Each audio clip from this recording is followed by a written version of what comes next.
everybody. Vic here with you. Got my Kiss shirt on from Madison Square Garden. Reunion tour, 96.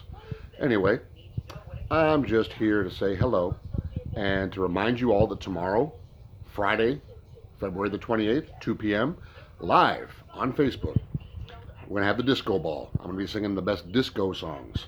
And I'm trying to position my head where the TV's not reflecting in my glasses. But it's a little hard to do because the TV is humongous. It's 50 inches. And it's right in front of me. And I'm watching the news because I'm getting ready to go out and go grocery shopping and all that good stuff. But anyway, I just wanted to say hello because it's been a while since I've done any speaking videos.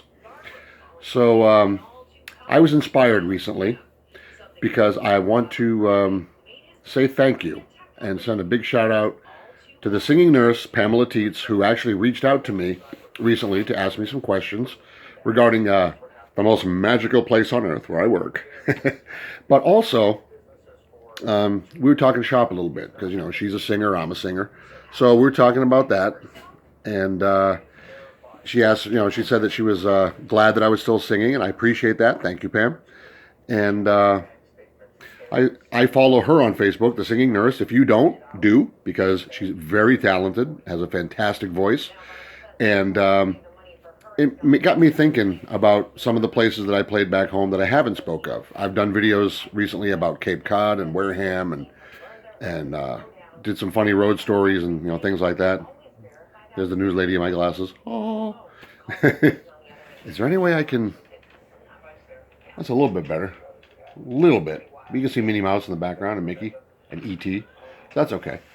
Then the phone keeps shaking. So it's like I'm trying to hold it steady. But anyhow, it got me thinking about things that went wrong.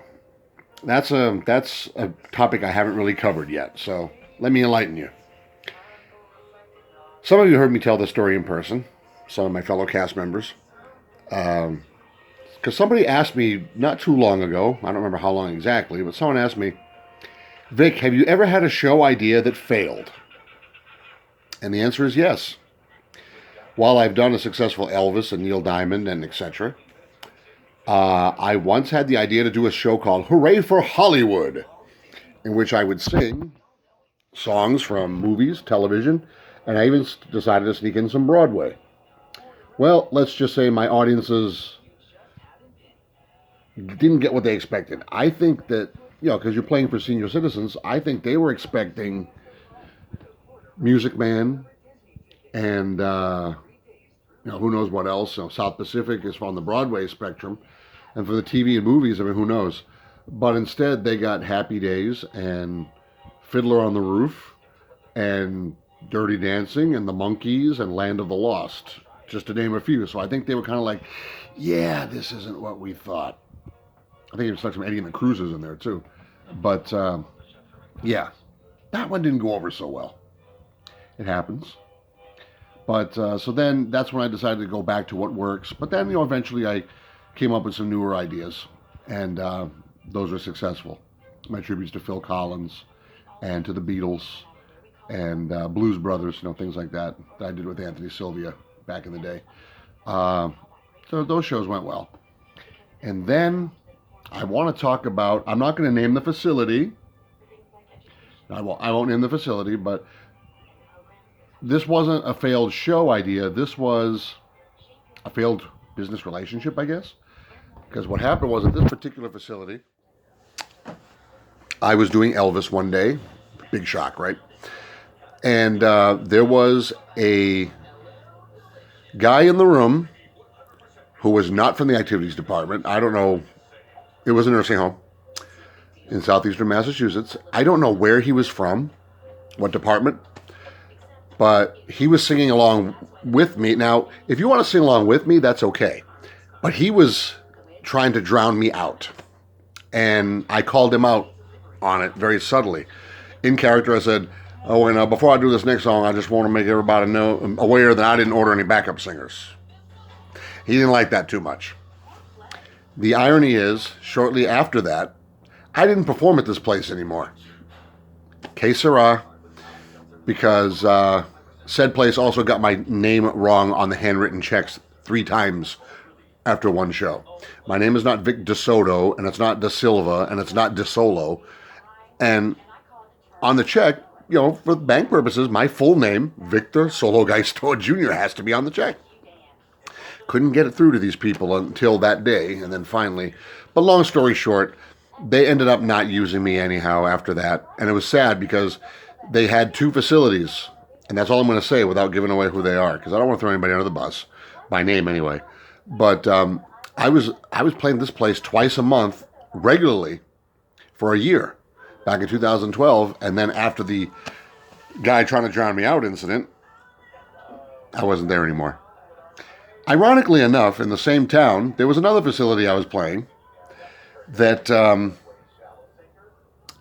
I came in as Elvis.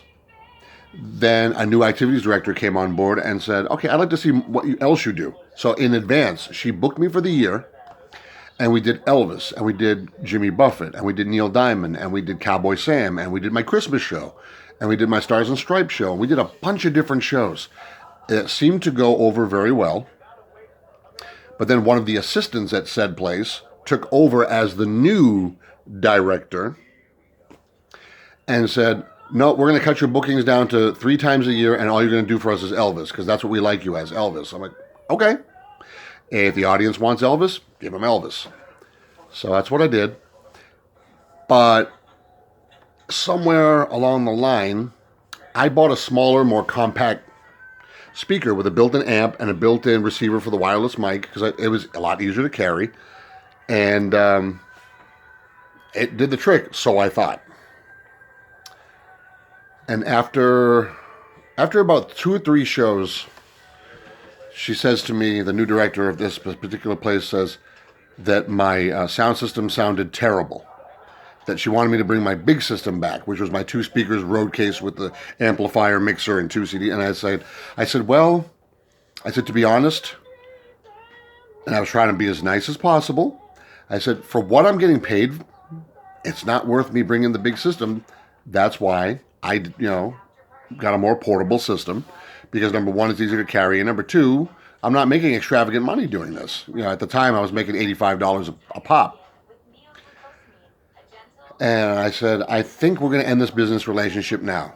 And she actually looked at me shockingly and said, you're not coming back? And I said, nope. Yeah, so that was the end of that experience.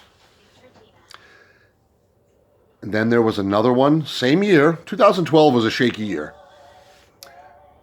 No, take it back. This was 2011. I went to perform at another place in southeastern Massachusetts. I set up my system, and I had a wired mic. I had a corded mic for my Elvis presentation, because on this particular night, I just wanted to use it was a nighttime show too, actually. I just wanted to use a corded mic. Not even the activities director, the director of admissions, while I'm changing into my jumpsuit, unplugs my corded mic and sets up her wireless mic and says, oh, I think this would be much better. And I'm like, but that's not my mic. So, oh no, but I think this will sound better. Because I've heard you through a real sound system, because a couple months before this, I had done an event that she was in charge of. And I'm like, oh really? I said, we'll discuss this after the show. So I did the show with her mic, and went well. I grabbed my pay and said, thank you very much, and went on my merry way. Did not hear from this person for quite a while afterwards, until the event that she had booked me on in 2011, 2012. She had not approached me. Someone else had approached me that was involved with the organization. I'm trying to tiptoe around because I don't want to drop names. Someone else from the organization was like, hey, are you coming back to said event? And I said no, because that weekend, that Saturday, I was DJing a wedding. Andrew Aruda and Caitlin Aruda, my friends, I was DJing your wedding that weekend. So you know the time frame here. And that Sunday, I had a show over in Berkeley. And then I had that Friday free, but I typically don't do shows on Friday nights. In fact, I think I did I did a show that Friday morning and that afternoon. It was a double header. And they're like, well, what about Friday night? I said, no, I have 2 shows on Friday already. I'm not interested. Thank you very much. Long story short, they pressured me into doing it. And I was told later that they went to said organizer of the event and said, yeah, we want Vic Solo back as Elvis. And she said, I don't want him. And they're like, well, we want him and we'll pay for him. So Elvis Experience, kind of against my will, comes and does the show. I open the festival on Friday. It's a 3-day festival. I open the show on Friday night. And I'm thinking, okay, I'm making money. It's a gig, blah, blah, blah. Well, wouldn't you know it, bitch sabotages my set. Because my Elvis, anybody who's seen me do the Elvis Experience knows the closing song. I'm going to shift hands again. The closing song is Elvis Presley's Can't Help Falling in Love from the movie Blue Hawaii. That's how Elvis ended his show. So the second to the last song is Poke Salad Annie. After I sang that, I'm about to introduce the last song. And all of a sudden I hear the and I'm like, oh, I guess this is my cue to leave. Thank you very much, everybody. And the audience, who is primarily comprised of friends and family, including my parents, brother, nieces, nephews, all looked very confused because they know my set. They know what I do. And that was the last time I ever played that festival again.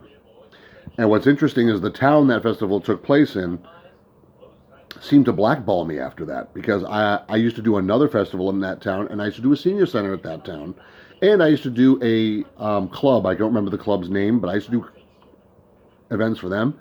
But after that fateful night, this town never ever welcomed me back again. Okay, Sarah? It happens. So see, the point of this little interview segment is not everything is perfect. Not everything goes perfectly. It's not all, as Rocky Balboa would say, it's not all sunshines and roses. But you roll with the punches. You do what you got to do. So fast forward to now.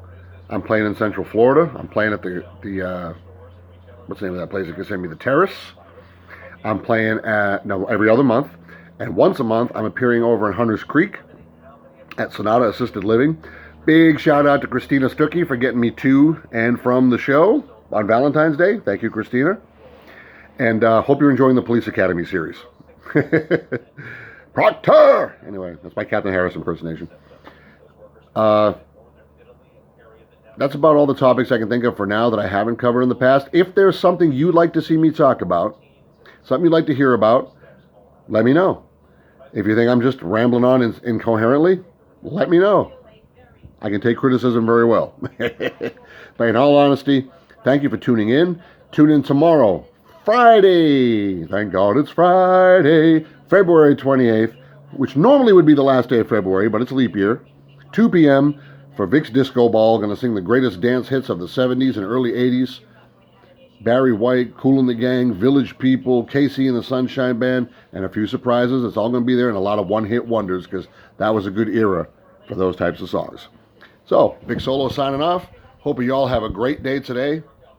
And if I may borrow from my workplace, there's a great, big, beautiful tomorrow shining at the end of every day. Peace, y'all.